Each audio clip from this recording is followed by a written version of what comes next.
Hello বিয়াস, আপনাদের সামনে সরাসরি আছে আমি টাইগার পাসে। চট্টগ্রামের একটি নামকরা নাম হলো টাইগার পাস। এই টাইগার পাসটি আপনারা দেখছেন টাইগার পাস হয়েছে। টাইগার পাস নামকরণ কীভাবে হয়েছিল আজকে সে সম্পর্কে বলবো।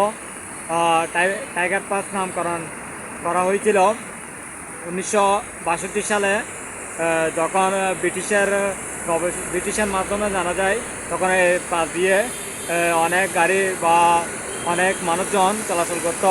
19 শতকের দিকে তেমন পরিচয় ছিল না, তেমন কোনো বিরল অবস্থার সৃষ্টি হলো না। এই টাইগার পাসের মধ্যে আপনারা গরু দেখলে বুঝতে পারবেন, এই টাইগার পাসে চারিদিকে দোবদার ও পাহাড়ে পরিপূর্ণ, হয়তো রাতের বেলা, তাই আমি আস্তে আস্তে ঘুরে দেখাচ্ছি। এই টাইগার পাসে রয়েছে অত্যন্ত গুরুত্বপূর্ণ।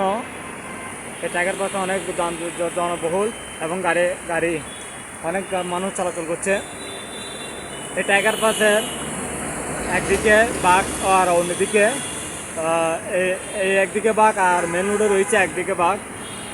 এই রুটটি সোজা চলে গিয়েছে পতেঙ্গা সমুদ্র বন্দর দিয়ে।